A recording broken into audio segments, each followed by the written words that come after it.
You ready? I am ready. So I am Rachel Miner, and I'm playing Staff Sergeant Hannah. We've just been shooting a scene where I get bitten by an alien, as you do, and I'm losing a few of my men. I'm having a blast shooting it, and I love this character.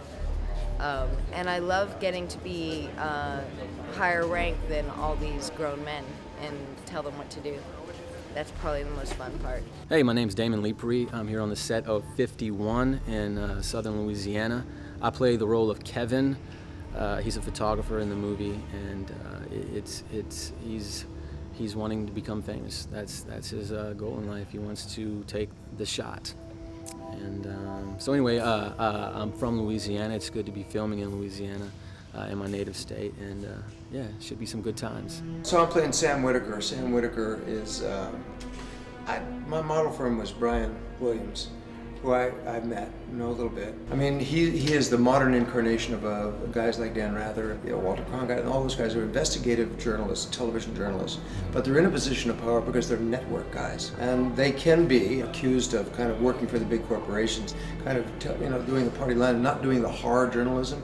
But what I've been impressed about the guys recently, a guy like Brian Williams, is their ability to go on the front lines, to be embedded with the troops, and to really come back with a true story. And that's the kind of guy I think that Sam Whitaker is. I think Colonel Martin is probably a very dedicated man. He's a patriot. He believes in the mission that he's been given. But the years have gone by, and he's had to go by the government line.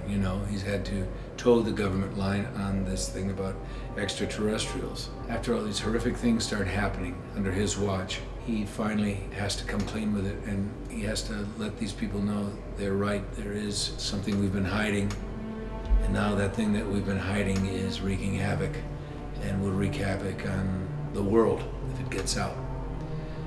And of course, once he comes to that, he dies. I am a British journalist who's kind of traveled all over the world and covered all sorts of stuff, and I have this fabulous blog out about kind of real news reporting. I get to the crux of everything, and I don't report things that are, kind of media driven. So that's the kind of character I am. She's strong, she's really smart, she's tough, but she's still a girl, so she's cool.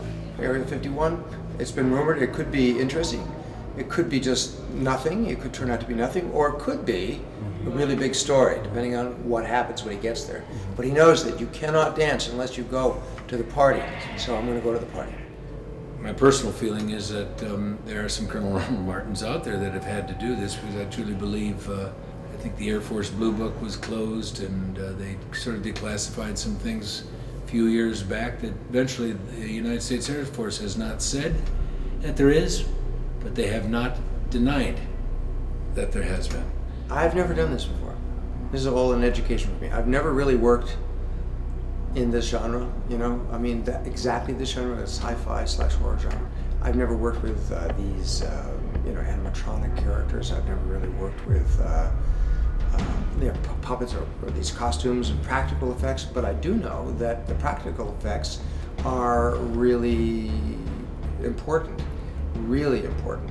There's a suspense, and I like the fact that we're also using practicals instead of all CGI. So we have a marvelous makeup crew here that has got some very inventive things with the monsters, the alien residents of the Area 51. A lot of people think that we don't edit the movie until after it's shot, which is actually not usually the case. We edit the movie while they're shooting, primarily because then if you miss anything on the way.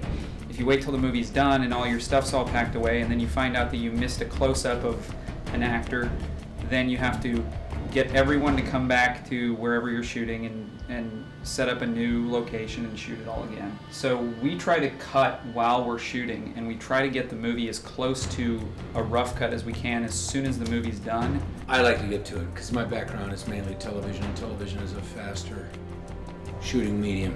You got to do 10 pages in a day, and I was used to that workload. I had 4 television series and so many movies of the week and things like that, and miniseries that you're just used to a faster pace. It's a luxury to have 2 or 3 days on a scene or something. I can't even, and that's still something that amazes me. My name is Lawless Bork. I'm the second unit director of photography, and we are right behind me. This is the Malacapod Pins, the home of the big aliens in this movie. Part of the way we're actually shooting this movie in 15 days is a unit is actually setting up for their day while we've set up for our day. And we're going to be shooting at the same time, picking up stuff that they either couldn't get or stuff they didn't even touch. So, hi there. Today we are, the Colonel is going to arrive into the warehouse at Area 51, coming down here, tracking along. So we have one seat which is a walk and talk with the Colonel and all the journalists that arrive to see Area 51. This is the opening shot once they come inside the building. Jason's wonderful. I think he has a great command of the material. And the most wonderful thing is him being an actor. He has given us the freedom. Granted, it's a short schedule, so there isn't a lot of preparation time.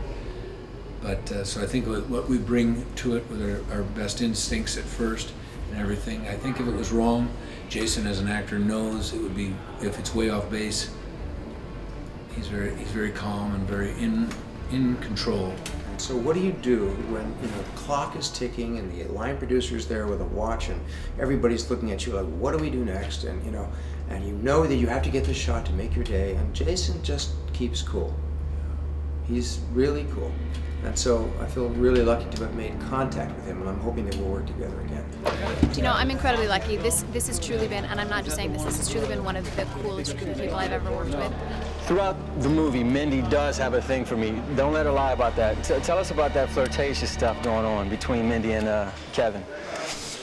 Is this the stuff that you're making up in your head? No, it's the truth. No, it's actual stuff. I mean, let's face it. I mean, we're down here in Baton Rouge, Louisiana. We couldn't be further away from Area 51 in the desert.